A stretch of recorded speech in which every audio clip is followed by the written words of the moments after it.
راديو أمون.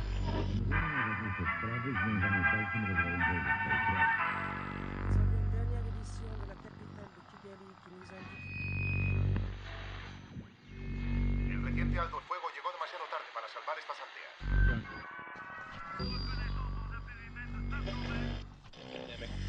Hoy el presidente Clinton manifestó su preocupación ante el deterioro de la situación.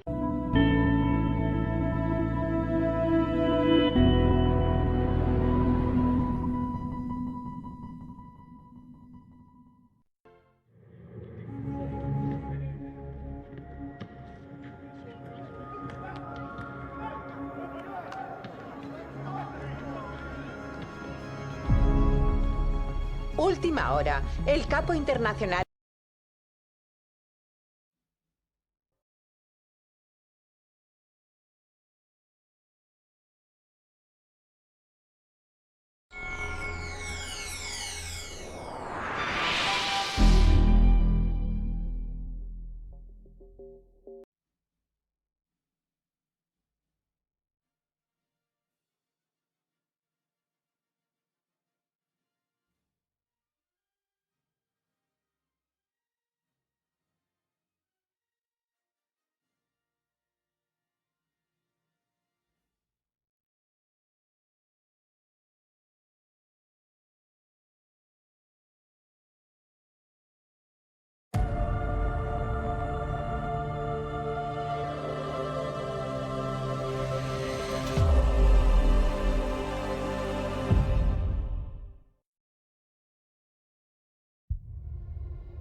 Há algo de profundamente perturbador na ideia de acordar dentro da própria casa e descobrir que o mundo exterior continua ali, visível através das janelas, reconhecível em seus contornos, aparentemente próximo, mas de repente inacessível. É exatamente desse pesadelo doméstico que a última casa extrai sua força inicial. Anne, Jason e os dois filhos começam o dia dentro de uma rotina que, justamente por ser comum, parece protegê-los da possibilidade do extraordinário. Há objetos espalhados, pequenas tensões familiares, tarefas, comida armazenada sem qualquer preocupação especial, uma casa pensada para ser usada e depois deixada para trás quando chega a hora de ir ao trabalho, à escola ou simplesmente atravessar a porta. Então vem a chuva e com ela uma alteração quase imperceptível nas regras do espaço. A família tenta sair e descobre que portas e janelas estão bloqueadas por uma força que não se deixa quebrar, contornar ou negociar. O lar deixa de ser o lugar de onde se parte e se transforma no único lugar onde ainda é possível existir. O primeiro movimento do filme é construído sobre uma inversão muito simples e por isso mesmo eficiente. Tudo aquilo que normalmente representa proteção passa a representar confinamento. A porta da frente, símbolo banal da liberdade cotidiana, torna-se uma parede. A janela, que deveria conectar interior e exterior, converte-se numa tela através da qual se contempla um mundo proibido.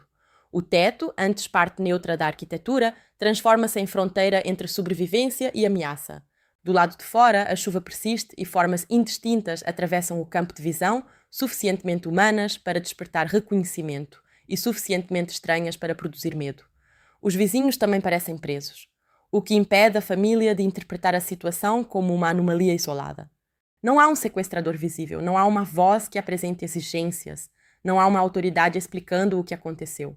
A ausência de explicação é mais inquietante do que uma ameaça declarada, porque elimina até mesmo a possibilidade de compreender as regras do jogo. Nas primeiras horas de confinamento, o instinto ainda é o de esperar que tudo termine. Depois, a espera precisa ser substituída pelo cálculo. A comida deixa de ser alimento e passa a ser quantidade. A água deixa de ser parte invisível da infraestrutura e passa a ser recurso. O tempo deixa de ser dividido por compromissos sociais e começa a ser medido pela velocidade com que os mantimentos desaparecem. É nesse momento que a última casa encontra sua melhor pergunta dramática. O que acontece quando uma família contemporânea, acostumada a depender de uma gigantesca rede invisível de abastecimento, energia, transporte, informação e assistência, é reduzida aos objetos que por acaso estavam dentro de casa quando a porta se fechou? A diferença entre conforto e sobrevivência revela-se brutalmente pequena. Aquilo que antes parecia abundância comece a adquirir a aparência retrospectiva de desperdício. Mas o filme não permanece apenas no terreno da emergência imediata. Dias se acumulam, depois semanas, meses e anos, e a casa passa a registrar fisicamente essa duração. Os filhos crescem no confinamento, os pais envelhecem dentro da obrigação interminável de manter a família viva, objetos são desmontados, superfícies se desgastam, materiais recebem novos usos e aquilo que um dia foi uma residência suburbana passa a funcionar como oficina, estufa, depósito, armadilha, reservatório, abrigo e ecossistema improvisado. A violência fundamental de A Última Casa não está apenas na impossibilidade de sair, mas na possibilidade ainda mais assustadora de que aquela impossibilidade seja permanente. O espectador não acompanha pessoas tentando sobreviver até amanhã, acompanha pessoas forçadas a conceber uma vida inteira dentro de uma exceção que nunca termina. Quando o filme salta vários anos no tempo, a pergunta já não é mais quando eles escaparão, e sim quanto de sua identidade anterior pode sobreviver depois de tanto tempo sem mundo. Essa passagem da expectativa de resgate para a construção de uma nova normalidade constitui o verdadeiro coração do filme. Em narrativas tradicionais de cerco, o espaço fechado costuma ser uma situação provisória, uma casa cercada, um bunker, uma estação isolada, um veículo avariado. Aqui, o confinamento adquire dimensão histórica. Os Delgado permanecem presos por mais de 5 anos e a duração transforma radicalmente o significado de cada gesto. Uma refeição compartilhada deixa de ser simplesmente uma cena familiar e passa a representar a administração da escassez. Uma planta cultivada dentro de casa é simultaneamente alimento, esperança e tentativa de domesticar o desastre. Uma ferramenta improvisada carrega a memória de tudo aquilo que precisou ser destruído para que ela existisse. O filme compreende que, em condições extremas, viver significa converter o passado em matéria-prima. Esse é um dos motivos pelos quais a casa assume importância tão grande quanto qualquer personagem. Ela não é um recipiente neutro no qual a ação acontece, mas a materialização da história da família. No início, seus móveis, eletrodomésticos, brinquedos e objetos decorativos pertencem ao mundo do consumo. Cada coisa tem uma função específica, e a maior parte dos objetos só ganha atenção quando deixa de funcionar. Depois do confinamento, essa lógica se inverte. Uma bicicleta pode fornecer peças para um mecanismo, roupas podem virar filtros, cordas ou remendos, partes da cozinha tornam-se componentes de sistemas de coleta, móveis deixam de valer por sua aparência e passam a valer pela madeira, pelo metal ou pela possibilidade de serem desmontados. A casa vai sendo lentamente desfeita pelos próprios moradores, mas essa destruição não significa abandono. Ao contrário, desmontá-la é a única forma de continuar habitando-a. Há nisso uma ironia que o filme trabalha de maneira bastante produtiva. Quanto mais a família precisa da casa, menos a casa pode permanecer intacta. Para sobreviver dentro dela, é necessário consumi-la. Paredes são perfuradas, objetos perdem sua identidade, ambientes deixam de obedecer ao desenho doméstico original e o espaço que deveria proteger seus habitantes passa a ser sacrificado em fragmentos para prolongar a vida deles. É como se a residência oferecesse o próprio corpo aos moradores, cedendo partes de si em troca de tempo. Essa imagem faz com que A Última Casa dialogue com uma ansiedade muito contemporânea. A percepção de que conforto material e segurança não são estruturas permanentes, mas sistemas frágeis cuja estabilidade depende de condições externas que raramente enxergamos. A premissa também carrega inevitavelmente a memória do isolamento vivido durante a pandemia de Covid-19. Não porque o filme reproduza literalmente aquela experiência, mas porque mobiliza sensações que se tornaram coletivamente reconhecíveis.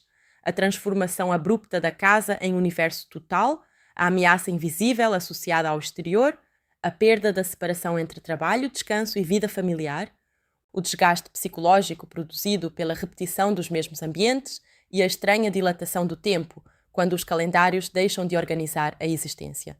Críticos brasileiros e estrangeiros perceberam rapidamente essa camada, ainda que tenham divergido bastante sobre a eficácia com que o filme a desenvolve. A Última Casa pertence, nesse sentido, a uma geração de obras que não precisam mencionar a pandemia para carregar suas cicatrizes imaginárias. O confinamento tornou-se uma metáfora imediatamente disponível para falar de medo, vulnerabilidade, consumo, família e colapso social. O mais interessante, porém, é que Louis Leterrier não trata esse confinamento com a austeridade visual que talvez se esperasse de um drama minimalista. Sua carreira está fortemente associada ao cinema de movimento, espetáculo e engenharia de ação. E A Última Casa funciona como uma espécie de experimento de compressão dessas energias. Em vez de perseguir carros por cidades ou organizar grandes sequências em espaços abertos, o diretor precisa descobrir como produzir escala dentro de poucos cômodos. A pergunta de encenação passa a ser: como manter a sensação de transformação quando os personagens não podem abandonar o cenário? A resposta envolve alterar continuamente o próprio cenário, permitindo que a casa mude de função, textura, iluminação e significado à medida que o tempo passa. Esse gesto torna A Última Casa uma obra curiosamente coerente dentro da filmografia de Leterrier, mesmo parecendo inicialmente uma ruptura. Seus filmes frequentemente demonstram fascínio por mecanismos, corpos em movimento, objetos que mudam de função e sequências construídas como problemas físicos a serem resolvidos. Aqui, esse interesse mecânico é transferido para a sobrevivência. Jason precisa transformar objetos domésticos em sistemas, encontrar rotas impossíveis, improvisar instrumentos e pensar a arquitetura como um conjunto de recursos. O espetáculo não desaparece, ele é miniaturizado. Em lugar de uma cidade inteira convertida em pista de ação, temos uma residência convertida em máquina de permanência. O roteiro de Matthew Robinson oferece ao diretor uma estrutura particularmente adequada a esse interesse. Robinson, que já havia trabalhado com aventura, humor e ficção especulativa em projetos anteriores, constrói uma narrativa baseada menos em explicações imediatas do que em sucessivas mudanças de regra. A família descobre que não pode sair. Depois percebe que os recursos são finitos. Mais tarde, encontra maneiras de produzir alimento. Em seguida, precisa lidar com a duração do confinamento. Finalmente, a ameaça externa deixa de ser abstrata e adquire presença física. O roteiro funciona como uma série de círculos concêntricos em torno da mesma pergunta. Cada nova informação não substitui o problema anterior, apenas o torna mais complexo. Quando o projeto ainda circulava sob o título 11.817, sua identidade já se organizava em torno dessa combinação de ficção científica, horror e sobrevivência. A produção acabou chegando à Netflix com Greta Lee e Wagner Moura nos papéis de Anne e Jason, enquanto Riley Chung e Noah Alexander Sosnovsky interpretam Ruth e Graham na infância, sendo posteriormente substituídos por Emma Raw e Gabriel Barbosa, após o salto temporal. O filme estreou na plataforma em 7 de agosto de 2026, com direção de Leterrier e roteiro de Robinson. Esses dados industriais importam porque a escala de uma produção de streaming internacional permite ao filme combinar a intimidade de 4 personagens confinados com efeitos, cenografia e sequências aquáticas que pertencem a uma tradição de espetáculo muito maior. A escolha de Greta Lee e Wagner Moura também produz uma tensão interpretativa interessante. Ambos possuem forte capacidade de transmitir pensamento antes mesmo que o diálogo verbalize alguma coisa, mas trabalham essa qualidade de formas diferentes. Lee frequentemente constrói Anne através de retenção, observação e controle. Moura oferece a Jason uma energia mais imediatamente física, um corpo que parece estar sempre prestes a executar alguma ação. Em uma narrativa de confinamento, essa diferença é fundamental. Anne absorve o ambiente e procura reorganizá-lo. Jason reage ao ambiente e tenta vencê-lo. O casamento, portanto, não é apenas uma relação afetiva, mas uma colisão entre 2 estratégias de sobrevivência. Anne funciona como eixo de estabilidade porque compreende cedo que o perigo não pode ser enfrentado apenas com força. Quando a situação ainda parece provisória, ela pensa em racionamento. Quando o tempo começa a se alongar, sua atenção se desloca para manutenção, cultivo e rotina. Essa racionalidade não a transforma em personagem fria. Pelo contrário, o filme sugere que seu modo de amar consiste justamente em transformar cuidado em estrutura. Uma mãe, em situação extrema, não pode depender apenas de demonstrações emocionais. Precisa garantir que amanhã ainda haja algo para comer, que os filhos continuem aprendendo, que o cotidiano possua algum formato reconhecível. A administração doméstica, frequentemente invisibilizada em contextos normais, torna-se aqui uma tecnologia de sobrevivência. Jason, por outro lado, encarna o impulso de proteção como combate. Ele quer encontrar uma saída, entender a ameaça, controlar aquilo que puder ser controlado e destruir aquilo que pareça colocar sua família em risco. Wagner Moura dá ao personagem uma intensidade que cresce de maneira convincente, justamente porque Jason é condenado a permanecer em estado de alerta durante anos. O que em uma situação breve seria coragem pode, quando prolongado indefinidamente, transformar-se em obsessão. O protetor corre o risco de se tornar prisioneiro da própria necessidade de proteger. A última casa encontra parte de sua dimensão trágica nessa mudança quase imperceptível. A relação entre Anne e Jason ganha força quando o filme permite que o desgaste substitua o melodrama explícito. Eles não precisam deixar de se amar para entrar em conflito. Ao contrário, muitas de suas divergências nascem precisamente porque ambos querem salvar as mesmas pessoas e não concordam sobre como fazê-lo. Isso aproxima o filme de uma tradição de dramas de sobrevivência em que a catástrofe não cria os vínculos, apenas remove as distrações que normalmente os escondem. Sem empregos externos, amigos, viagens, escolas, restaurantes e demais mecanismos sociais, o casamento se torna um espaço sem fuga dentro de outro espaço sem fuga. Essa duplicação é importante. A família está presa na casa, mas cada personagem também está preso às funções que os outros esperam que desempenhe. Jason precisa ser o pai capaz de resolver problemas. Anne precisa permanecer emocionalmente funcional. Os filhos precisam crescer sem exigir dos pais respostas que eles não possuem. O filme mostra como essas funções podem manter o grupo unido e, simultaneamente, esmagar os indivíduos. A sobrevivência coletiva exige performance. Mesmo quando alguém está aterrorizado, talvez precise fingir confiança porque outra pessoa depende dessa confiança para não entrar em colapso. Ruth torna-se progressivamente a personagem que mais desafia essa estrutura.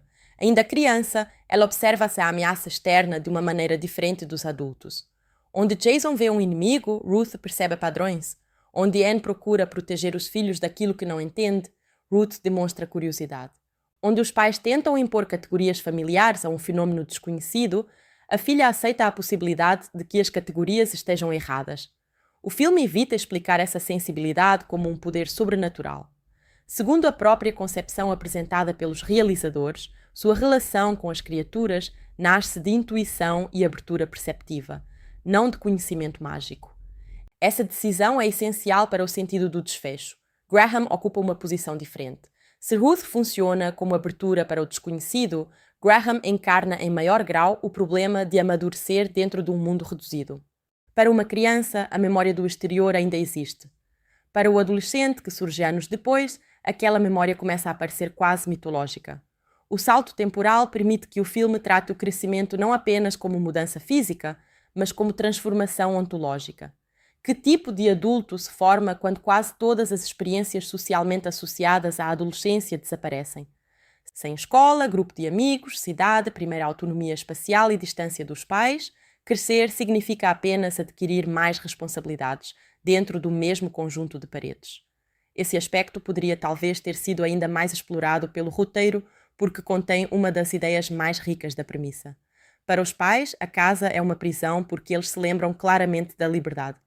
Para os filhos, depois de anos, a casa começa a se aproximar da definição de mundo. Essa diferença produz duas temporalidades psicológicas. Anne e Jason sobrevivem em direção a um passado perdido e a um futuro possível. Ruth e Graham precisam construir identidade dentro de um presente quase absoluto. A família compartilha o mesmo espaço, mas não necessariamente habita a mesma experiência histórica. O salto temporal é, por isso, mais do que um recurso narrativo destinado a acelerar a trama. Ele redefine o contrato visual do filme.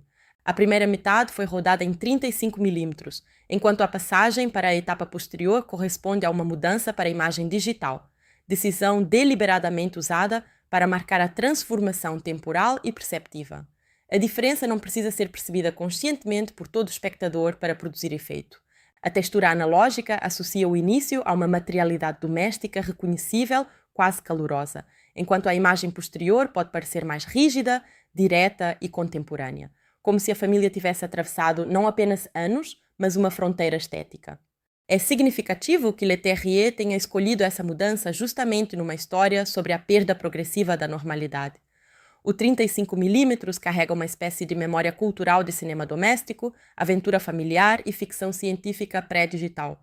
O diretor declarou inspiração na textura de produções associadas à tradição Amblin e ao cinema de Steven Spielberg, no qual casas suburbanas podiam ser simultaneamente banais e portais para o extraordinário. A última casa retoma essa iconografia para depois deteriorá-la. A residência iluminada, cheia de objetos e sinais de vida familiar, é lentamente convertida numa ruína funcional. Essa deterioração foi planejada de maneira muito concreta pela direção de arte. O designer de produção Kevin Jenkins e sua equipe conceberam primeiro o estado final da casa, depois reconstruíram retrospectivamente os estágios anteriores de desgaste. O método é revelador porque inverte o processo cronológico da ficção. Para saber como um espaço envelhece, é preciso primeiro imaginar em que ele se tornará. Cada furo, remendo, planta, peça removida ou objeto reaproveitado passa a fazer parte de uma arqueologia interna. O espectador não precisa receber uma explicação para todas as alterações, porque a própria materialidade sugere anos de decisões. Poucos filmes de confinamento possuem a oportunidade de tratar cenário e passagem do tempo de forma tão integrada. Normalmente, uma casa permanece relativamente estável enquanto os personagens mudam. Aqui, pessoas e arquitetura atravessam um processo conjunto de adaptação. Quando vemos a versão inicial de um cômodo e depois retornamos ao mesmo enquadramento, anos mais tarde, o espaço funciona quase como o rosto de um personagem envelhecido. Marcas substituem rugas, infiltrações substituem cicatrizes, soluções improvisadas equivalem a hábitos adquiridos. A casa tem uma biografia. Esse tratamento cenográfico contribui para que as melhores passagens do filme dispensem diálogos explicativos. Basta observar o modo como alimentos são cultivados, como recipientes foram adaptados para a água, como determinadas peças desapareceram de móveis ou paredes, como áreas antes decorativas ganharam função produtiva. O espectador reconstrói mentalmente etapas que não viu. É uma forma de montagem espacial. Cada objeto sobrevivente contém o vestígio de uma ação passada. Quando essa estratégia funciona, a última casa confia na inteligência visual de quem assiste. A participação de uma consultora de sobrevivência, Megan Hine, também ajudou a estruturar muitas dessas soluções práticas, com atenção a necessidades elementares como abrigo, água, alimento, fogo e sono. Naturalmente, a premissa fantástica impede que o filme seja tratado como simulação realista absoluta. As barreiras que selam a casa obedecem a uma lógica sobrenatural ou extraordinária, e algumas circunstâncias precisam ser aceitas como parte da convenção. Ainda assim, o esforço de plausibilidade cotidiana aumenta o impacto da fantasia. Quanto mais reconhecíveis são os métodos de sobrevivência, mais inquietante parece o elemento impossível. O exemplo mais engenhoso é a chaminé. Quando parte da estrutura superior cede, surge uma pequena abertura que não permite fuga, mas estabelece uma brecha entre interior e exterior. Jason passa a explorar esse ponto para obter alimento e água, numa prática que a produção apelidou de pesca pela chaminé. Dramaturgicamente, a ideia é excelente porque evita resolver o confinamento e, ao mesmo tempo, impede que a escassez torne impossível a duração de 5 anos. Mais importante, transforma a própria casa em instrumento de caça. A chaminé carrega também um simbolismo interessante. Tradicionalmente, ela é a abertura doméstica destinada a permitir que algo produzido no interior escape para o exterior. Fumaça, calor, resíduos da combustão. No filme, sua função se inverte. Ela se torna a única passagem através da qual o exterior pode ser convertido em sustento para quem está dentro. O ponto mais arcaico da casa, associado historicamente ao fogo e à sobrevivência, volta a adquirir centralidade num ambiente que começou como residência tecnológica contemporânea. O colapso força uma regressão material. Esse movimento de regressão atravessa toda a narrativa. Antes do desastre, a família pertence a um sistema complexo em que quase tudo chega pronto. Depois, precisa reaprender princípios básicos de produção: coletar, cultivar, consertar, armazenar, improvisar. O filme não romantiza completamente essa autossuficiência, porque ela nasce de sofrimento e privação. Ainda assim, existe uma crítica implícita ao modo como sociedades de consumo distanciam indivíduos dos processos que sustentam sua vida. A casa está cheia de coisas, mas poucas delas foram compradas com a expectativa de salvar alguém. Quando a eletricidade, as comunicações e o abastecimento deixam de operar como garantias, os objetos perdem seu valor econômico e adquirem valor funcional. Essa transformação é uma espécie de colapso instantâneo do sistema de signos do consumo. Marca, preço, novidade e status deixam de importar. Passam a importar resistência, versatilidade, material e utilidade. O filme apresenta visualmente uma pergunta desconfortável. Quanto do que acumulamos teria qualquer valor se o circuito que atribui sentido a essas coisas fosse interrompido? Em condições extremas, um recipiente vazio pode valer mais do que um objeto sofisticado. Essa camada crítica se conecta à revelação sobre a origem das criaturas. O filme inicialmente organiza a ameaça segundo uma gramática conhecida de invasão. Sombras na chuva, movimentos inexplicáveis, forças capazes de controlar o ambiente, seres cuja aparência não compreendemos. Mais tarde, porém, descobre-se que não se trata propriamente de invasores vindos de outro planeta, mas de criaturas oceânicas ancestrais que precedem a humanidade e emergem em resposta à devastação ambiental provocada pela civilização humana. A inversão é conceitualmente clara. O suposto invasor considera invasora a espécie humana. Essa ideia reorganiza retroativamente o filme inteiro. A casa selada deixa de ser apenas armadilha e começa a parecer quarentena imposta à humanidade. Pessoas que passaram séculos expandindo fronteiras, extraindo recursos, transformando ambientes e tratando o planeta como extensão de sua propriedade são, subitamente, impedidas de ultrapassar os limites de alguns metros quadrados. É uma punição quase mitológica.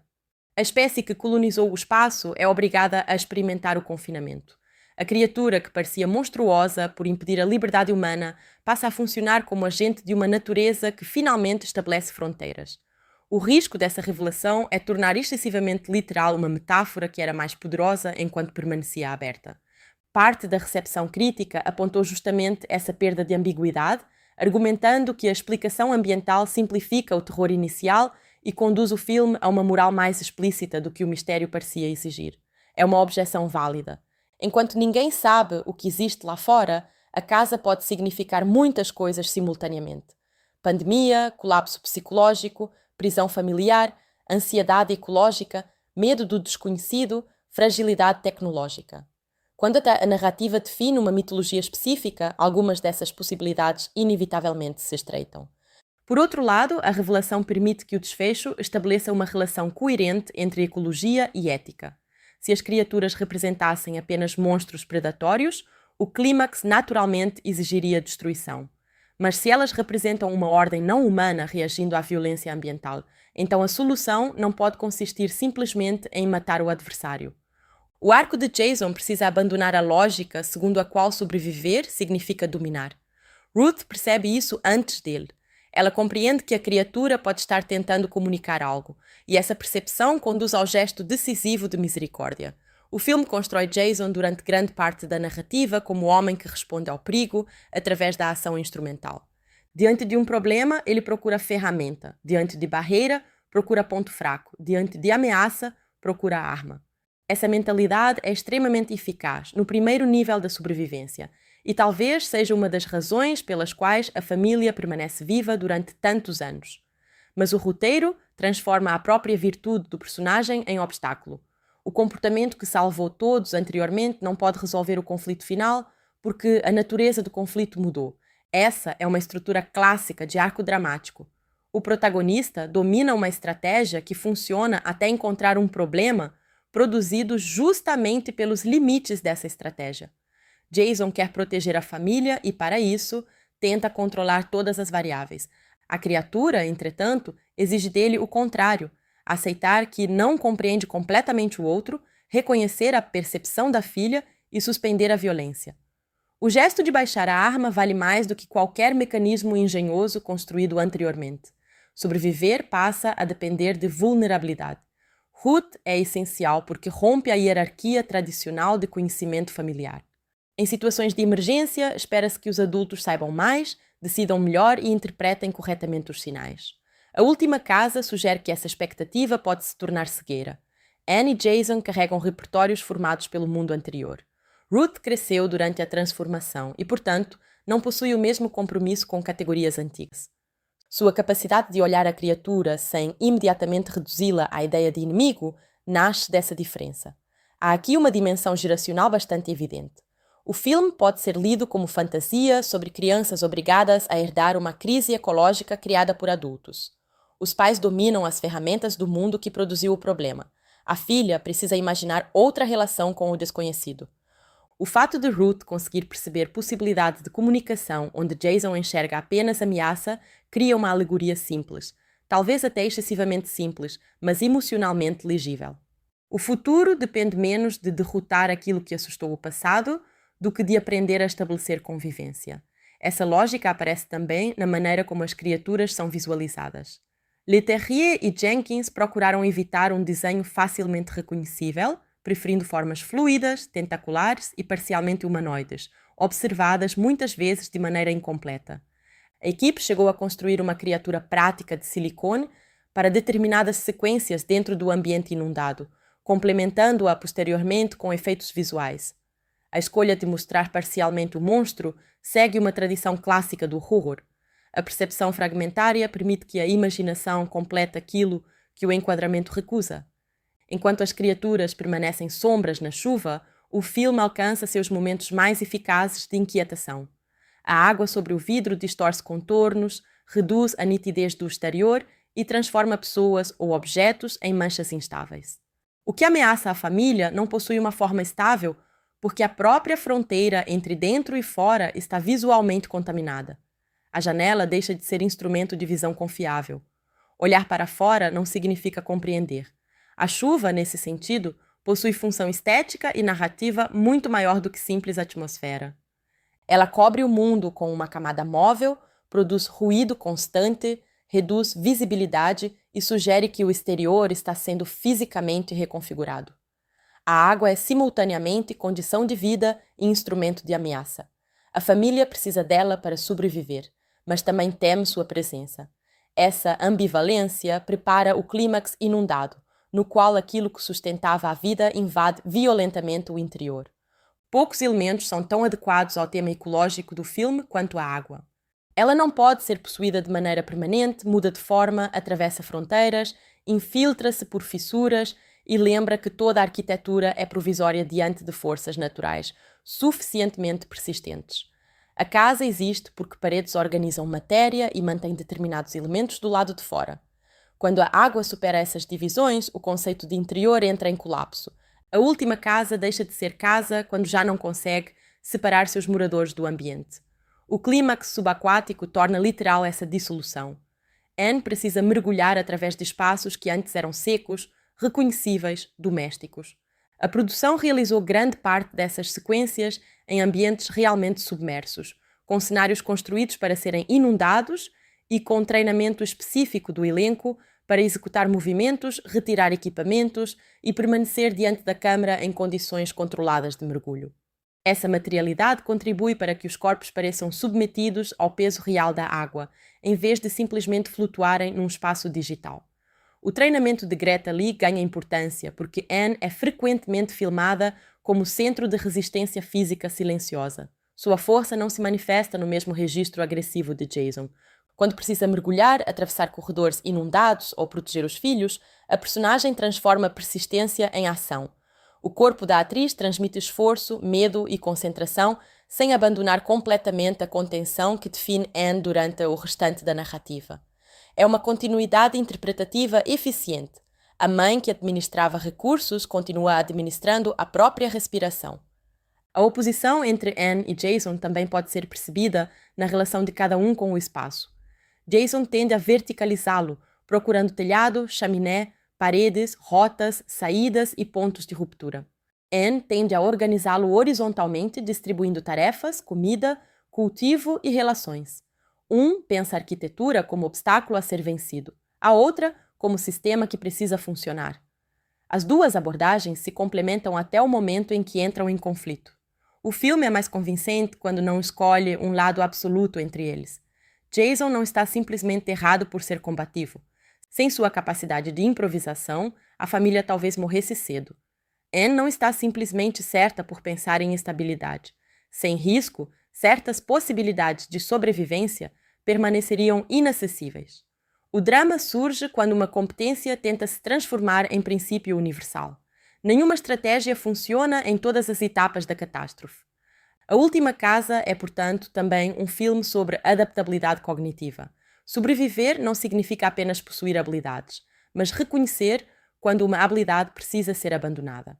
O mundo anterior ensinou determinadas respostas, o novo mundo exige outras. Essa mudança é dolorosa, porque competências fazem parte da identidade. Jason não precisa apenas colocar uma arma no chão, precisa admitir que seu modelo de paternidade chegou ao limite. A música composta por Yair Elazar Glotman acompanha essa transformação através de uma lógica semelhante à própria sobrevivência doméstica. O compositor trabalhou com fontes sonoras inesperadas, incorporando texturas inspiradas em objetos e até no som de uma porta enferrujada, ao mesmo tempo em que ampliou a escala musical com uma orquestra de 80 músicos gravada no AIR Studios. Essa combinação entre ruído material e massa orquestral ecoa a estrutura do filme.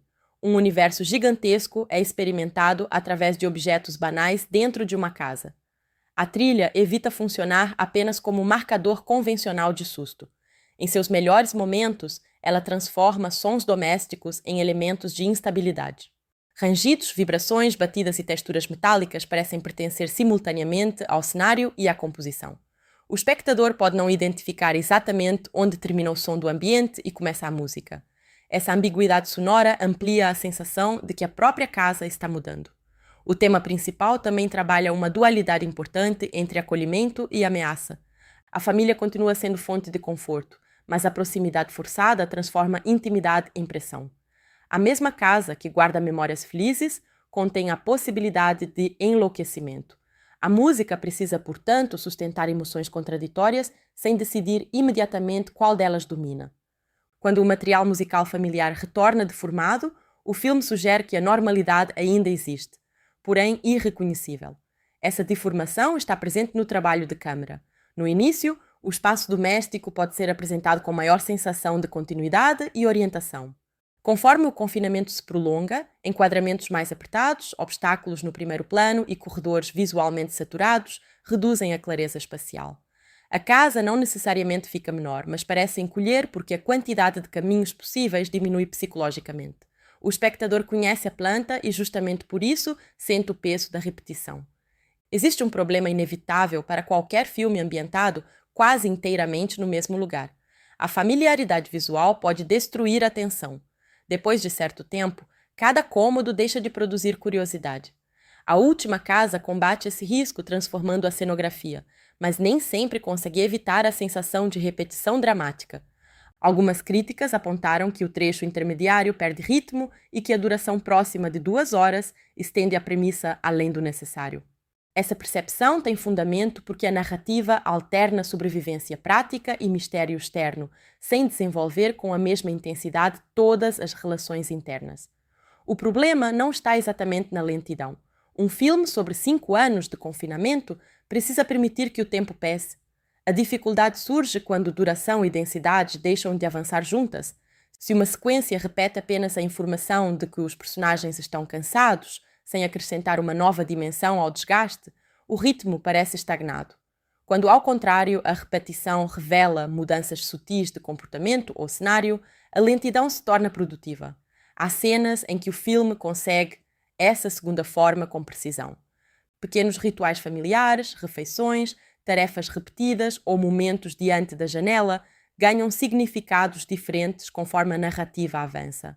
O mesmo gesto realizado anos depois já não pertence à mesma pessoa. A repetição oferece comparação. A ausência de novidade externa torna visíveis alterações internas. Esse é um dos paradoxos mais interessantes do cinema de confinamento. Quanto menos espaço físico existe para a narrativa explorar, mais importante se torna a profundidade temporal. A última casa tenta trocar geografia por duração. Em vez de levar os personagens a novos lugares, leva o mesmo lugar a novos estados. Em seus melhores momentos, isso produz uma forma particular de aventura. Não atravessamos quilômetros, atravessamos versões sucessivas de uma sala. A montagem desempenha papel decisivo nesse processo, porque precisa condensar períodos enormes sem transformar a experiência em simples resumo. O salto de meses para anos poderia facilmente funcionar como atalho arbitrário, mas a preparação visual cria uma sensação de continuidade material. Quando os atores jovens são substituídos pelos intérpretes adolescentes, a casa oferece a ponte que liga as duas fases. Os rostos mudaram, os corpos cresceram, mas as marcas no cenário confirmam que aquele tempo realmente aconteceu. A troca de intérpretes dos filhos é especialmente eficiente porque evita depender exclusivamente de maquiagem ou efeitos digitais para comunicar crescimento. Ao aceitar a diferença física real entre os atores, o filme transforma a passagem do tempo em choque. Há uma pequena violência emocional no desaparecimento repentino das crianças que conhecemos. Para Anne e Jason, porém, não houve desaparecimento. Houve milhares de dias de convivência. O espectador experimenta em um corte aquilo que os pais viram lentamente. Essa diferença entre tempo vivido e tempo montado produz uma melancolia particular. Os pais perderam anos, mas não perderam os filhos, assistiram ao crescimento deles sem poder oferecer o mundo que imaginavam. O espectador, por outro lado, perde uma parte da infância das crianças no intervalo narrativo. Quando voltamos, algo terminou para sempre. A montagem nos coloca na posição de quem percebe tarde demais que o tempo passou. Essa dimensão faz com que o filme seja menos sobre escapar da casa do que sobre aquilo que não pode ser recuperado mesmo depois da fuga. Se a porta finalmente abrir, os anos continuam perdidos. Não existe retorno possível ao primeiro dia. A sobrevivência preserva corpos, mas não preserva trajetórias. Essa é uma das verdades mais duras que a narrativa poderia explorar, e está presente mesmo quando o roteiro prefere concentrar-se no suspense. O cachorro Cassidy introduz essa questão de forma dolorosamente concreta. Como animal idoso dependente de cuidados e recursos específicos, ele representa tudo aquilo que sistemas improvisados não conseguem substituir indefinidamente. A morte do cão lembra que a adaptação possui limites. Não importa quão engenhosa seja a família, certas perdas são inevitáveis quando o mundo externo desaparece. O cadáver, preservado por Jason como possibilidade extrema de alimento, empurra a lógica da sobrevivência para uma região moralmente desconfortável. A decisão de guardar o corpo do animal é mais perturbadora do que seria simplesmente mostrar fome. Ela revela o modo como a catástrofe reorganiza categorias afetivas. Cassidy não era recurso, era membro da família. Transformá-lo mentalmente em potencial alimento exige uma ruptura que Jason talvez nem consiga completar. Mas o simples fato de considerar essa possibilidade mostra até onde chegou o desespero. O filme pergunta quanto daquilo que chamamos humanidade depende da existência de condições materiais mínimas. Esse é um motivo recorrente em narrativas de sobrevivência, mas aqui ganha uma dimensão doméstica particularmente cruel. Em histórias ambientadas na natureza selvagem, matar um animal pode aparecer como retorno a uma lógica ancestral. Dentro de uma casa familiar, porém, a ação é contaminada pela memória afetiva. O mesmo espaço em que Cassidy foi acariciado, alimentado e tratado como companhia, passa a conter seu corpo como reserva. A catástrofe não apenas destrói recursos, destrói as fronteiras simbólicas que organizavam a vida. Quando Ruth enfrenta uma ameaça ligada à infecção e à necessidade de medicamentos, a vulnerabilidade do sistema familiar torna-se ainda mais explícita. Cultivar alimento e coletar água pode prolongar a vida, mas a medicina moderna depende de redes extremamente complexas que uma casa não consegue reproduzir. A sobrevivência artesanal encontra o limite biológico. O filme recorda que a autonomia completa é uma fantasia. Mesmo a família mais inventiva continua dependendo, em algum momento, de uma sociedade que não está mais disponível. A tentativa de atravessar estruturas subterrâneas em busca de recursos amplia brevemente a geografia e, ao mesmo tempo, intensifica o medo. Depois de tanto tempo confinados, qualquer passagem para além dos limites conhecidos deveria representar liberdade. Em vez disso, transforma-se em território ameaçador. O exterior perdeu familiaridade. Essa inversão psicológica é importante. Os personagens desejam sair, mas já não possuem relação normal com aquilo que existe fora. 5 anos de confinamento produzem uma espécie de domesticação forçada. A casa é odiada porque aprisiona, porém também é o único ambiente cujas regras eles conhecem. Sair significa abandonar não apenas a prisão, mas o sistema que permitiu sobrevivência. Essa ambivalência aproxima o filme de histórias de institucionalização, nas quais o espaço opressivo pode paradoxalmente tornar-se fonte de segurança, porque o desconhecido parece ainda mais perigoso. Liberdade nunca é apenas a abertura da porta. A chegada das criaturas ao interior transforma esse equilíbrio.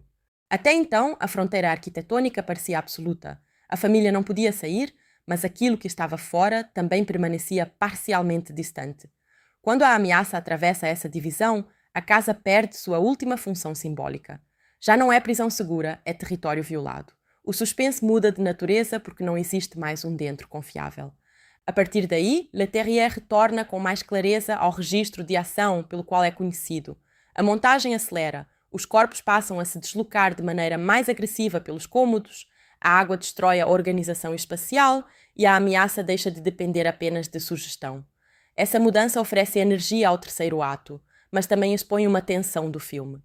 O mistério atmosférico dos primeiros movimentos precisa ceder espaço a uma criatura concreta, e nenhuma criatura concreta pode competir totalmente com aquilo que a imaginação construiu. Esse problema é antigo no horror. Enquanto o monstro permanece ausente, ele pode ser qualquer coisa. Quando aparece, precisa possuir forma, peso, movimento e motivação. A última casa tenta preservar algo da incerteza através do desenho fluido e da exibição parcial. Mas o clímax inevitavelmente reduz o campo de possibilidades. Parte dos espectadores sentirá alívio por finalmente compreender. Outra parte sentirá que compreender empobrece o medo. As duas reações são legítimas porque pertencem a desejos diferentes diante do género. O filme parece consciente dessa tensão e tenta compensá-la deslocando o centro do clímax da aparência do monstro para a decisão moral de Jason. A questão final não é como matar a criatura, e sim se é necessário matá-la. Isso altera o código habitual do survival horror. Durante quase toda a narrativa, a capacidade de fabricar armadilhas, armas e mecanismos foi apresentada como virtude. No momento decisivo, a virtude precisa ser suspensa. A inteligência de Ruth redefine força como capacidade de interromper a violência. Quando Jason aceita a interpretação da filha e abandona a tentativa de destruição, as criaturas libertam a família. Segundo a mitologia explicitada pelos realizadores, esse gesto demonstra que os Delgado compreenderam a mensagem de coexistência que os seres tentavam impor à humanidade. É uma solução de forte clareza simbólica. Pode parecer moralmente programática, mas fecha o arco de maneira coerente. O homem que tentou vencer o ambiente aprende que sobreviver exige relação com ele. A diferença entre dominar e conviver constitui talvez a tese central de A Última Casa. A civilização representada no começo pressupõe que natureza é aquilo que existe fora das paredes e pode ser administrado através de tecnologia. O desastre destrói essa separação. Plantas crescem dentro da residência, animais são capturados pela chaminé, água invade cômodos, criaturas oceânicas atravessam a arquitetura. O filme dissolve progressivamente a oposição entre humano e ambiente. Essa dissolução culmina quando a própria casa desaparece como estrutura estável. O título ganha então um sentido mais amplo. A Última Casa não é apenas a residência específica dos Delgado. Pode ser lida como metáfora da ilusão de que a humanidade possui um abrigo separado do planeta que transforma. Se o ambiente global entra em colapso, não existe interior definitivo para onde escapar. Toda casa está construída dentro de uma casa maior. Nesse ponto, a alegoria ecológica aproxima-se de uma formulação quase cosmológica. A humanidade se comportou como se pudesse tratar a Terra simultaneamente como depósito de recursos e recipiente de resíduos, mantendo consequências do lado de fora. As criaturas representam a volta desse fora para dentro. Aquilo que foi lançado ao oceano retorna. Aquilo que parecia distante entra pela porta. O fato de os seres virem do mar é significativo porque os oceanos funcionam culturalmente como uma das últimas regiões realmente desconhecidas do planeta. Conhecemos mapas da superfície terrestre em enorme detalhe, mas as profundezas oceânicas continuam associadas ao mistério, à pressão, à escuridão e a formas de vida que desafiam nossa imaginação. Ao imaginar criaturas ancestrais emergindo desse espaço, o filme transforma a crise ecológica numa espécie de retorno do reprimido planetário. O que estava embaixo reaparece. A água incessante também faz o mundo exterior parecer submetido a uma limpeza violenta. A chuva não distingue propriedade, fronteira ou classe. Cai sobre todas as casas. Se as criaturas estão reagindo à destruição ambiental, o dilúvio adquire caráter quase bíblico, embora sem intervenção divina tradicional. A natureza assume a função de julgamento. A humanidade é confinada para que o planeta possa ser reclamado por aquilo que ela ignorou. Essa leitura poderia facilmente produzir uma mensagem misantrópica, mas o final recusa a ideia de que a espécie humana deva simplesmente desaparecer. A família é libertada justamente quando demonstra capacidade de mudança. O filme não afirma que humanos são irremediavelmente destruidores. Afirma que continuar vivendo exige abandonar determinada lógica de relação. A esperança é condicional. Essa esperança aparece de forma particularmente clara no rádio. Depois de escapar, Ruth procura outros sobreviventes e recebe uma resposta distante. O filme termina sem esclarecer plenamente quem está do outro lado, mas confirma que os Delgado não estão necessariamente sozinhos. Depois de uma narrativa dominada pela impossibilidade de comunicação, uma única voz atravessando a estática tem enorme peso emocional. O mundo volta a existir primeiro como som. É significativo que essa comunicação final pertença a Ruth. A personagem que melhor aprendeu a escutar o desconhecido torna-se aquela que procura contato. Durante anos, os adultos concentraram-se em proteger a unidade familiar. Agora, a filha reabre a possibilidade de comunidade. Sobreviver deixa de ser apenas manter 4 pessoas vivas e passa até a significar reencontrar outros. A civilização talvez precise recomeçar pela escuta. O rádio também produz um contraste bonito com as tecnologias que falharam no início.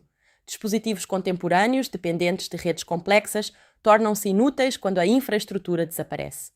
Uma tecnologia relativamente simples de transmissão pode, no final, reconectar sobreviventes. O filme não propõe um retorno nostálgico ao passado tecnológico, mas sugere que resiliência depende de sistemas compreensíveis e rapáveis. Complexidade sem autonomia pode transformar-se rapidamente em fragilidade. Esse tema está espalhado pela cenografia. Quanto mais o tempo avança, menos os personagens dependem de objetos fechados, cuja função não podem modificar, e mais utilizam mecanismos visíveis, compostos de peças reaproveitadas. A estética da sobrevivência é uma estética de transparência mecânica. É possível entender como uma corda, um cano, uma engrenagem ou um recipiente funciona. A casa torna-se uma máquina cujo funcionamento pode ser observado. Essa materialidade ajuda a diferenciar a última casa de muitas produções de streaming, construídas em torno de ambientes excessivamente limpos e efeitos digitais sem peso. Mesmo quando o filme chega a soluções visuais mais artificiais, existe uma base concreta forte: cenário transformável, objetos desgastados, água real, criatura prática em determinadas tomadas, película de 35mm na fase inicial. Esse compromisso físico não resolve todos os problemas do roteiro, mas oferece textura. Sentimos que as coisas ocupam espaço. O tato é particularmente importante numa narrativa em que quase todo o universo foi reduzido àquilo que pode ser tocado. A família perde acesso à abstração confortável do mundo moderno. Dinheiro, agendas, carreira e status deixam de possuir efeito imediato. Madeira, água, comida, metal, tecido e corpo passam a dominar. O cinema responde aproximando-se dessas superfícies. A fotografia explora bastante a diferença entre pele e ambiente. Rostos cansados diante de paredes progressivamente marcadas fazem com que personagens e casa pareçam atravessar um mesmo processo de desgaste. A sujeira deixa de ser mero indicador de pobreza visual e passa a registrar tempo. Cada camada adicionada ao quadro sugere ausência de renovação. Não existe reset entre uma cena e outra. Essa continuidade é importante para a atuação. Greta Lee e Wagner Moura não precisam comunicar 5 anos apenas através de maquiagem ou postura, porque o espaço atua com eles. Quando entram num cômodo transformado, seus movimentos se ajustam ao modo como aquele ambiente agora funciona. O cenário fornece memória corporal. Uma corda pendurada ou um móvel removido determina gestos que não existiam no início. Moura aproveita particularmente bem essa relação entre corpo e mecanismo. Jason parece aprender a casa como alguém aprende uma ferramenta. Seus movimentos tornam-se mais precisos, econômicos e utilitários. A energia inquieta do começo vai sendo substituída por uma eficiência quase automática, sinal de alguém que repetiu as mesmas operações centenas de vezes. O perigo está em essa eficiência, dominar sua personalidade. Há um momento em toda longa situação de emergência em que aquilo que era resposta temporária começa a se converter em identidade. Jason deixa de ser alguém que está sobrevivendo e corre o risco de se tornar apenas o sobrevivente. Tudo é avaliado segundo risco, recurso e ameaça. A última casa é mais interessante quando percebe que esse estado possui um custo psicológico. Manter a família viva pode significar esquecer como viver com ela. Anne oferece contrapeso porque tenta preservar elementos de experiência que não são imediatamente úteis à sobrevivência física. Rotina, conversa, cuidado emocional e memória parecem luxos, mas constituem parte daquilo que mantém pessoas humanas durante confinamentos prolongados. A narrativa sugere que sobreviver biologicamente e sobreviver subjetivamente não são a mesma coisa. Uma família pode continuar respirando e ainda assim perder aquilo que a tornava família. Nesse sentido, os momentos aparentemente menores têm importância desproporcional. Uma piada, uma lembrança, um gesto de afeto ou uma tentativa de normalizar o dia funciona como resistência. O horror não consiste apenas em morrer. Consiste em permitir que o desastre determine completamente a forma da existência. Preservar uma parte da vida anterior é uma maneira de dizer que a catástrofe não venceu tudo. Ao mesmo tempo, o filme evita fingir que essa preservação é totalmente possível. Crianças crescem, o cachorro morre, objetos desaparecem, corpos mudam, relações acumulam cansaço. Não existe cápsula capaz de proteger a família do tempo. O próprio ato de sobreviver produz transformação. Permanecer vivo significa aceitar que a pessoa que eventualmente sairá da casa não será aquela que entrou. Essa ideia ressoa de modo particular depois da experiência mundial de confinamento sanitário. Uma das fantasias comuns em momentos de crise é imaginar retorno à normalidade como simples restauração. Quando a situação terminar, tudo voltará a ser como antes. A Última Casa rejeita implicitamente essa possibilidade. Depois de 5 anos, antes não é um lugar ao qual se retorna, é uma memória. A saída precisa ser começo, não restauração. O barco usado no final reforça esse sentido. A família abandona uma estrutura fixa e passa para uma estrutura móvel. A casa representava estabilidade, propriedade, raiz e limite. O barco representa deslocamento, incerteza e adaptação contínua. Depois de aprender durante anos a sobreviver num espaço imóvel, os personagens precisam reaprender a mover-se. É uma mudança radical de relação com o mundo. Batizar ou associar a embarcação à memória de Cassidy acrescenta uma dimensão afetiva a essa transição. O que foi perdido não desaparece, torna-se parte daquilo que permite continuar. Em vez de restaurar o passado, a família carrega seus mortos na memória. Essa é uma definição mais madura de sobrevivência do que simplesmente escapar intacto. Ninguém sai intacto. O título A Última Casa pode ser interpretado ainda de outra maneira. Talvez última não signifique apenas a última residência disponível, mas o último estágio de determinada concepção de lar. No começo, casa significa propriedade separada do mundo. No final, essa noção se torna impossível porque água, natureza e vida não humana atravessaram as fronteiras. O novo lar talvez precise ser entendido não como fortaleza, mas como relação. A criatura liberada funciona então como teste dessa nova concepção. Jason poderia reafirmar o modelo antigo, tratando qualquer diferença como ameaça e qualquer ameaça como coisa a ser eliminada. Ruth oferece alternativa. O encontro com o não-humano pode ser governado por curiosidade, cautela e reciprocidade. A porta só se abre quando a família deixa de agir como se tudo do lado de fora existisse para ser controlado. É uma mensagem bastante transparente, talvez transparente demais, para espectadores que preferiam o mistério inicial. Ainda assim, existe força na maneira como a ação moral se liga à ação física. Não é um discurso que liberta os personagens, é uma decisão prática de não atacar. O filme traduz ética em gesto. Baixar uma arma muda o espaço. Esse tipo de resolução também desafia expectativas específicas do cinema de monstro.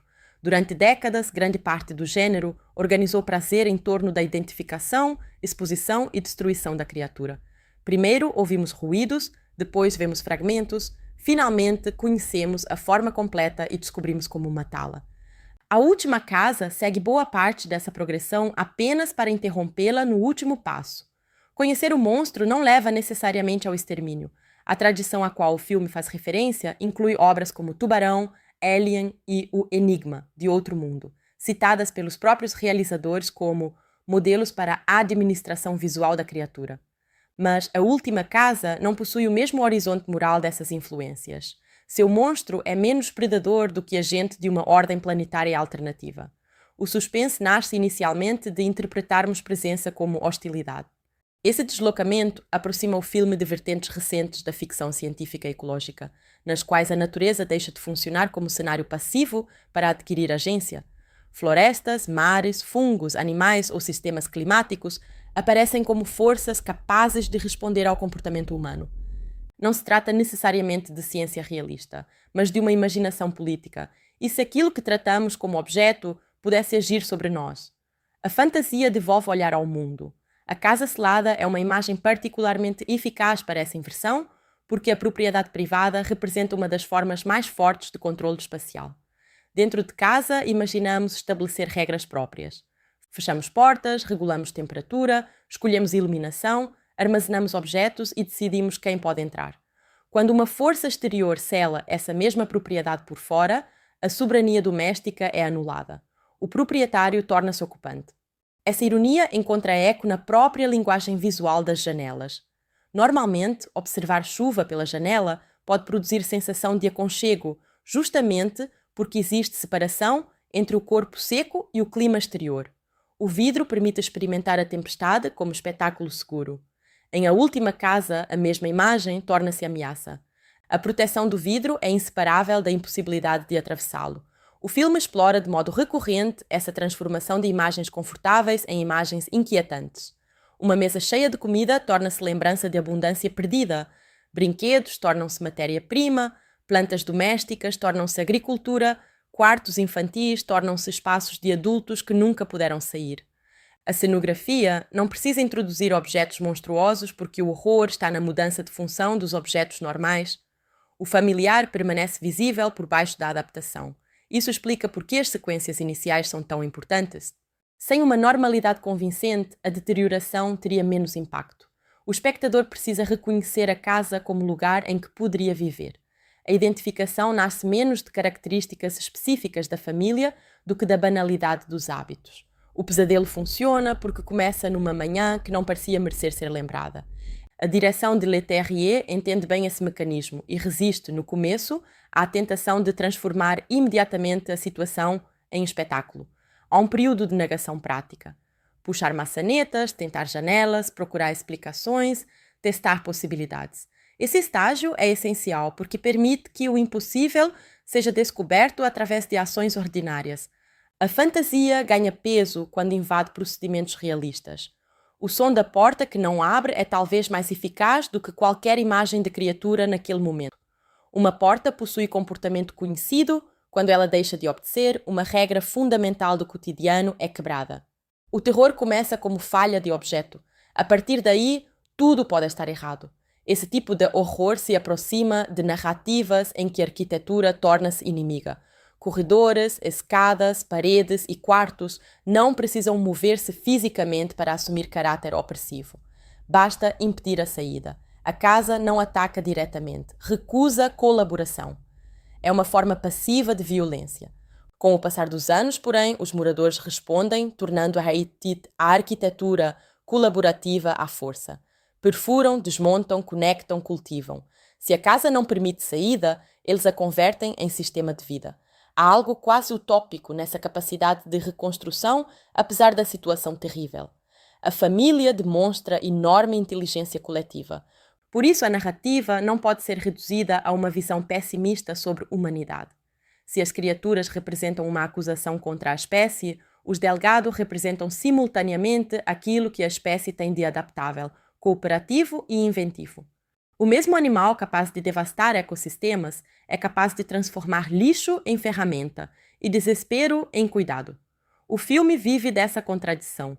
A questão moral, então, deixa de ser se seres humanos merecem existir e passa a ser que tipo de comportamento justificaria continuar existindo. É uma pergunta grandiosa para uma história confinada a poucos cômodos e talvez o roteiro nem sempre possua profundidade suficiente para explorá-la plenamente. Ainda assim, a escala entre micro e macro é produtiva. Uma família funciona como miniatura da espécie. Jason representa impulso de conquista, Anne, manutenção, Ruth, abertura, Graham, continuidade. Evidentemente, personagens não podem ser reduzidos apenas a essas funções, mas a organização alegórica ajuda a compreender por que certas escolhas dramáticas parecem tão deliberadas. O grupo familiar forma um pequeno sistema social. Quando esse sistema aprende a cooperar com aquilo que está fora dele, a porta se abre. A leitura ecológica ganha força adicional porque a sobrevivência dentro da casa depende justamente da criação de um pequeno ecossistema. Plantas, água, resíduos, captura de animais e reaproveitamento de materiais precisam formar ciclos. O modelo linear do consumo, comprar, usar, descartar, torna-se impossível. Nada pode simplesmente desaparecer depois de perder a função original. O lixo precisa voltar ao circuito. A casa dos Delgado, nesse sentido, transforma-se involuntariamente numa experiência de economia circular radical. Cada coisa possui múltiplas vidas. O que hoje é móvel, amanhã pode ser madeira. O que era roupa pode tornar-se filtro. O que era brinquedo pode fornecer uma peça. O confinamento obriga a família a reconhecer materialidade que o consumo normalmente oculta. Essa transformação possui valor visual porque permite que o espectador acompanhe essa história através dos objetos. Um filme menos cuidadoso poderia explicar tudo em diálogo. Usamos isto para aquilo, construímos tal sistema, sobrevivemos assim. A última casa frequentemente prefere mostrar o resultado e permitir inferência. Esse método dá ao cenário densidade narrativa. A atenção a detalhes também ajuda a vender o salto temporal, que seria difícil de aceitar apenas pela aparência dos atores. Depois de 5 anos, não basta acrescentar barba ou mudar penteado. O ambiente precisa possuir lógica acumulada. A equipe de produção compreendeu isso ao planejar a versão final da casa e retroceder aos estágios anteriores. O resultado é uma sensação convincente de desgaste orientado, não de ruína aleatória. Essa distinção é crucial. Uma casa abandonada deteriora-se de um modo. Uma casa intensamente usada por pessoas que dependem dela deteriora-se de outro. Os Delgado não deixam o espaço apodrecer passivamente. Eles cortam, reforçam, adaptam e sacrificam parte. A ruína é funcional. É possível imaginar cada marca como resultado de uma pequena história que o filme não mostra. Um buraco pode ter sido aberto num dia específico por causa de uma necessidade específica. Um tubo talvez represente várias tentativas fracassadas. Uma parede remendada pode registrar um acidente. Essa dimensão invisível amplia o universo ficcional sem abandonar a casa. O cenário contém cenas ausentes. O mesmo vale para os corpos. Ao reaparecerem anos depois, os personagens carregam hábitos que não vimos nascer. O espectador precisa aceitar lacunas e reconstruir continuidade. Essa participação ativa é uma das qualidades do salto temporal. Em vez de acompanhar cada passo, imaginamos milhares deles. A recepção crítica dividida mostra, entretanto, que nem todos consideraram essa construção suficiente para sustentar o longa. Nos primeiros dias após o lançamento, avaliações elogiaram o elenco e a premissa, mas frequentemente criticaram a falta de aprofundamento, diálogos considerados fracos, irregularidade de ritmo e um terceiro ato visto por alguns como excessivamente explicativo ou convencional. A divergência é interessante porque revela justamente a tensão interna da obra. A Última Casa quer ser drama familiar, filme de sobrevivência, alegoria pandêmica, horror de criatura, ficção científica ecológica e espetáculo de ação. Tal mistura pode ser percebida como riqueza ou dispersão. Quem responde mais fortemente ao drama doméstico talvez considere a mitologia das criaturas uma distração. Quem se envolve com o mistério pode desejar mais explicações.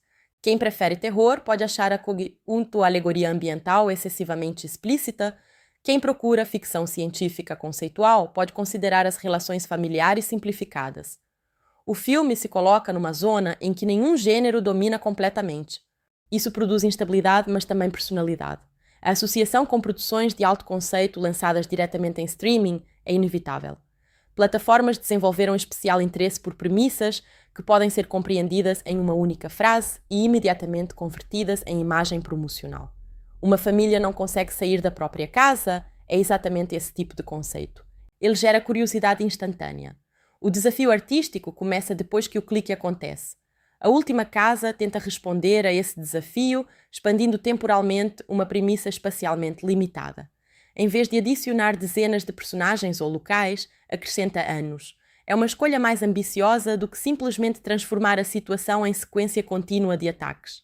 O filme quer saber o que acontece depois que o susto inicial se torna rotina. Essa talvez seja sua contribuição mais interessante à linhagem de histórias de aprisionamento. A maior parte delas concentra atenção na pergunta como sair.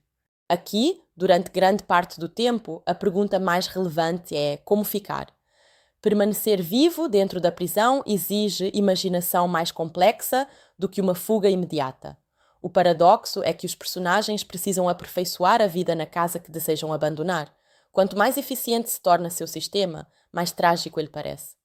Um cultivo saudável, uma armadilha funcional ou um mecanismo bem construído é simultaneamente vitória e prova de que o confinamento durou tempo suficiente para tornar aquela solução necessária. Cada avanço contém derrota. A casa fica mais habitável porque a liberdade continua impossível. Esse duplo significado é visualmente rico.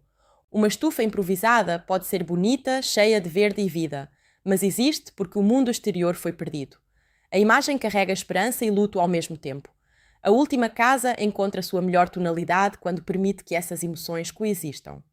A relação com a natureza é igualmente ambígua. Dentro da residência, cultivar plantas é salvação. Do lado de fora, a força natural aparece como ameaça. Aos poucos, o filme dissolve essa oposição e mostra que não existe natureza boa ou má em sentido moral. Existe relação.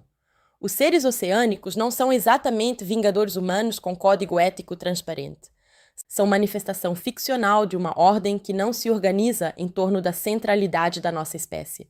Esse deslocamento é desconfortável porque o cinema tradicional nos treina a assumir que a sobrevivência dos protagonistas humanos coincide automaticamente com o bem. A última casa tenta suspender essa equivalência. Talvez sobreviver não seja suficiente se sobrevivência significar reproduzir a mesma violência. Ruth reconhece primeiro essa possibilidade porque observa sem o peso do antropocentrismo adulto. Sua arte e suas intuições são tratadas inicialmente como expressão infantil ou excêntrica, mas acabam constituindo forma legítima de conhecimento. O filme aproxima imaginação de percepção.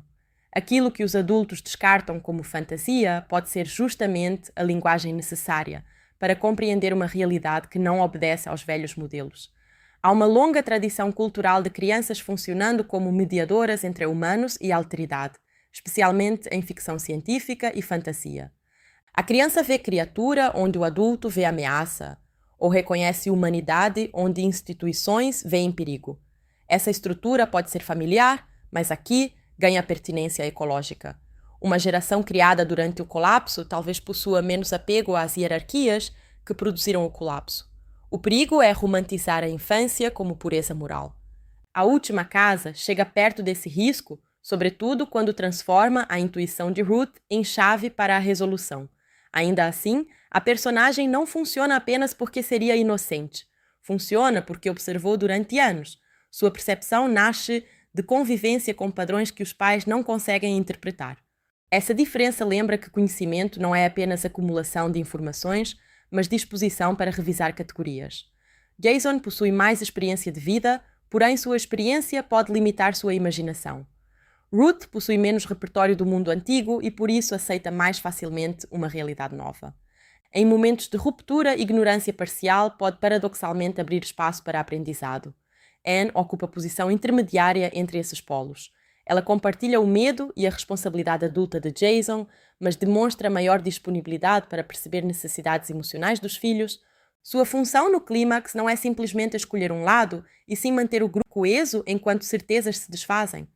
Greta Lee trabalha bem essa posição porque sua atuação raramente reduz a personagem a uma única emoção. Mesmo nos momentos em que o roteiro entrega falas mais declarativas, Lee tende a procurar pequenas hesitações e mudanças de foco. O rosto registra processamento antes da resposta. Isso é valioso num filme que depende de pessoas observando coisas que não compreendem. A atuação não precisa dizer "estou tentando entender". O olhar já comunica. Moura opera em frequência mais explosiva, mas também encontra nuances na exaustão. Jason não começa como fanático por controle, ele se torna progressivamente alguém para quem controle parece única defesa contra o caos. Essa progressão impede que sua agressividade final pareça completamente arbitrária. O personagem possui uma dimensão particularmente interessante por ser pai. A expectativa cultural de que o homem proteja a família pode parecer nobre, mas em situação impossível torna-se fonte de culpa permanente. Se algo der errado, Jason pode interpretar o acontecimento como fracasso pessoal, mesmo quando a ameaça ultrapassa qualquer capacidade individual. A masculinidade protetora converte-se em prisão psicológica paralela à prisão física. Sua obsessão por mecanismos e defesa pode ser entendida como tentativa de restaurar a agência. Ele não consegue abrir a porta, então precisa encontrar outras coisas que possa fazer. Construir, caçar e planejar devolvem sensação de poder. O problema surge quando a necessidade de agência impede a aceitação de limites. Anne enfrenta culpa diferente. Como figura de manutenção, sua responsabilidade está ligada à continuidade. Se os filhos sofrem, se a comida acaba, se a rotina desmorona, ela pode sentir que falhou em sustentar o núcleo familiar. A última casa poderia aprofundar ainda mais essa assimetria, mas ela está presente na forma como os personagens lidam com tarefas. O casamento sobrevive porque as competências permanecem complementares, mas a duração extrema desgasta qualquer divisão funcional. Depois de anos, as pessoas não querem ser apenas aquilo que a emergência exige delas. O filme sugere momentos em que carinho existe sob camadas de cansaço. É um retrato menos idealizado do amor. Amar não elimina a irritação. A ausência de privacidade intensifica tudo. Em uma casa normal, membros de uma família podem sair, encontrar outras pessoas, trabalhar, caminhar, criar zonas temporárias de distância. Aqui, cada conflito retorna ao mesmo espaço. Não há fuga emocional através da geografia. Essa é uma dimensão do confinamento que o desenho de som acentua. Vozes atravessam paredes, passos são ouvidos, objetos em movimento anunciam presença. Mesmo quando alguém está em outro cômodo, continua dentro do mesmo sistema acústico. A casa impede silêncio absoluto. A chuva acrescenta uma segunda camada sonora constante. Seu ruído pode inicialmente parecer calmante, depois irritante, depois quase abstrato. Quando um som se mantém por tempo suficiente, deixa de ser percebido conscientemente, mas continua moldando o ambiente. A família vive dentro de uma espécie de frequência de ameaça. Quando essa chuva finalmente se associa claramente às criaturas e à transformação planetária, o som retrospectivamente adquire função de relógio. Em lugar do tic-tac, existe água. O tempo do mundo exterior é medido pela tempestade. A persistência sonora comunica que a crise não conhece intervalo. A relação entre chuva e memória também merece atenção. Depois de anos, os filhos talvez não consigam lembrar com nitidez de dias secos. Uma condição excepcional pode tornar-se referência sensorial básica. Isso é parte do horror geracional da premissa. Para Anne e Jason, chuva significa que algo começou. Para Ruth e Graham mais velhos, chuva significa simplesmente mundo.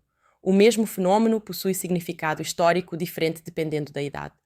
A última casa poderia construir um filme inteiro apenas sobre essa diferença, e algumas de suas melhores imagens insinuam essa possibilidade. A fotografia através dos vidros molhados materializa esse problema de memória. O mundo exterior está sempre visível, mas nunca nítido. É como lembrança que existe sem poder ser acessada completamente. Árvores, casas e silhuetas permanecem próximas, porém distorcidas. A família não está isolada numa ilha deserta. Está cercada pelos vestígios de uma sociedade aparentemente ao alcance da mão. Isso torna o aprisionamento mais cruel. Ver aquilo que não se pode tocar é diferente de saber que está distante. A janela funciona como provocação. Os vizinhos reforçam essa dimensão. Saber que outras famílias enfrentam situação semelhante cria possibilidade de solidariedade, mas as barreiras impedem contato real. É uma comunidade visualmente próxima e socialmente fragmentada. Cada casa torna-se unidade isolada. Essa imagem possui grande força política. Sociedades urbanas contemporâneas já organizam milhões de pessoas em residências fisicamente próximas, mas muitas vezes socialmente separadas. O desastre apenas radicaliza uma tendência existente. Você consegue ver a casa ao lado, mas talvez nem conheça profundamente quem mora nela. O confinamento transforma a vizinhança em série de pequenas ilhas. Se as criaturas querem ensinar convivência, o método inicial é, ironicamente, produzir separação extrema. Talvez seja justamente essa contradição que permita perceber o valor perdido da comunidade. Só depois de anos sem outros surge a importância radical de uma voz no rádio. O olá final é poderoso porque não oferece solução logística. Não sabemos onde estão os outros sobreviventes, quantos existem, em que condições vivem ou que mundo será reconstruído. A palavra apenas estabelece presença. Depois de uma narrativa tão dominada por recursos, mecanismos e estratégias, a esperança aparece como contato humano. Isso lembra que sobrevivência nunca foi apenas questão de calorias. A família conseguiu permanecer viva porque permaneceu família. Mesmo seus conflitos pertencem a uma rede de dependência afetiva. O rádio amplia essa rede. O futuro, portanto, talvez não consista em encontrar uma nova casa fechada. Consiste em reconstruir relações que atravessem fronteiras. A última casa termina em movimento e comunicação.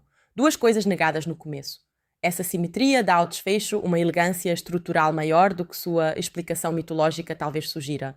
No início, a porta não abre e as comunicações desaparecem. No fim, o espaço se abre e uma voz responde. Entre esses dois pontos está toda a transformação da família. A narrativa pode ser lida como passagem da clausura para a relação. Essa estrutura também esclarece o sentido da casa como personagem. Ela precisa morrer para que a família possa voltar a viver fora dela. Durante anos, protegeu e aprisionou simultaneamente. No momento em que deixa de ser necessária, sua destruição encerra uma etapa. Há algo de quase ritual nesse abandono. Os Delgado não simplesmente mudam de residência. Deixam para trás uma arquitetura saturada de memória. Cada parede contém anos que ninguém mais viu. Sair é uma forma de luto. O filme não dedica tempo excessivo a contemplar essa perda porque o clímax mantém urgência física, mas o significado permanece. Uma casa normalmente acumula história familiar ao longo de décadas, de maneira lenta e invisível. Esta acumula uma intensidade equivalente em apenas 5 anos. Foi escola, hospital improvisado, fazenda, fortaleza, oficina e prisão. Nenhum novo lar poderá reproduzir isso. A liberdade tem custo porque exige abandonar a estrutura que tornou a sobrevivência possível. Esse paradoxo é emocionalmente mais complexo do que uma simples vitória sobre o monstro. Escapar significa também perder. A última casa, portanto, é mais bem compreendido quando se evita julgá-lo apenas pela eficiência de seus sustos. Como horror puro, ele pode parecer irregular. Como thriller, possui trechos em que o ritmo enfraquece. Como ficção científica, sua mitologia pode parecer esquemática. Mas como fantasia doméstica sobre segurança, consumo, família e adaptação, possui imagens de grande potência. Sua maior qualidade talvez esteja na pergunta que deixa pairando sobre objetos cotidianos. Quantos dias conseguiríamos viver com aquilo que temos agora? Quais coisas seriam úteis? Quem dentro de uma família saberia fazer o quê? Que conflitos aparentemente pequenos se tornariam enormes depois de meses? Essas perguntas possuem força porque dispensam qualquer monstro. As criaturas intensificam a narrativa, mas o horror básico existe antes delas. A casa contemporânea parece autossuficiente apenas porque está conectada a inúmeros sistemas externos. Feche essas conexões e a ilusão desaparece rapidamente. Geladeira, torneira, tomada, telefone e internet são interfaces de redes que normalmente permanecem invisíveis. Quando funcionam, parecem propriedades naturais da casa. Quando deixam de funcionar, descobrimos que nunca pertenceram realmente ao espaço doméstico. Eram ligações com uma infraestrutura coletiva. A última casa transforma essa descoberta em suspense. Os personagens precisam substituir redes gigantescas por pequenos circuitos improvisados. Uma família tenta desempenhar funções que antes pertenciam a cidades inteiras. Essa desproporção explica o esgotamento. Ao mesmo tempo, o filme lembra que nenhuma tecnologia elimina completamente a dependência. A promessa moderna de autonomia doméstica é contraditória. Quanto mais sofisticada a residência, mais sistemas externos ela exige. O confinamento expõe essa dependência escondida. Essa camada torna particularmente interessante o contraste entre a aparência inicial da casa e sua versão posterior. No começo, conforto é associado a objetos industrializados. Anos depois, conforto significa simplesmente que determinada solução ainda funciona. A estética muda de consumo para manutenção. Manter passa a ser verbo central. Manter água, manter alimento, manter estrutura, manter esperança, manter casamento, manter filhos vivos. O filme inteiro pode ser descrito como batalha contra a entropia. Tudo tende a degradar-se, e viver significa retardar a degradação. A própria casa está continuamente caminhando em direção à ruína. Jason e Anne não conseguem impedir esse processo, conseguem apenas administrá-lo. Esse é talvez o ponto em que a metáfora ecológica se torna mais convincente. Sustentabilidade não significa congelar sistemas, mas aprender a viver dentro de transformações sem destruí-los. Os personagens começam tentando restaurar aquilo que existia, depois aprendem a adaptar-se ao que existe agora. Finalmente precisam aceitar um mundo que talvez nunca retorne ao anterior. Essas 3 etapas formam uma progressão psicológica clara: negação, adaptação e transformação. A narrativa passa pelas 3. O terror nasce da distância entre elas. No primeiro estágio, qualquer tentativa de abrir a porta ainda contém esperança de que exista uma falha simples. No segundo, a porta fechada torna-se condição permanente a ser administrada. No terceiro, sua abertura já não significa retorno. O significado do mesmo objeto muda 3 vezes. Esse tipo de transformação semântica é um dos méritos da mise-en-scène. O filme reutiliza elementos em contextos distintos até que ganhem novos significados. A casa não precisa apresentar infinitas novidades porque o tempo modifica a nossa relação com aquilo que já conhecemos. É também assim que memórias funcionam. Um objeto banal pode tornar-se precioso depois de uma perda. A última casa está cheia de coisas cujo valor emocional cresce justamente quando sua função prática desaparece. A tensão entre preservar memória e sacrificar material atravessa o cenário. Imagine destruir um móvel ligado à infância dos filhos porque precisa de madeira. A decisão parece pequena diante da fome, mas representa a erosão deliberada do passado. Sobreviver exige consumir lembranças. A casa torna-se arquivo sendo queimado lentamente para produzir calor. Essa imagem talvez seja a síntese mais forte do filme. A família continua viva, transformando sua história em recurso. Cada dia futuro custa um pedaço do mundo anterior. Não há sobrevivência gratuita. Quando finalmente deixam o lugar, quase nada daquela vida antiga permanece intacto. Ainda assim, eles permanecem juntos. A conclusão afirma implicitamente que relações sobrevivem melhor do que objetos, embora também sejam transformadas. Essa é uma posição sentimental, mas não necessariamente ingênua.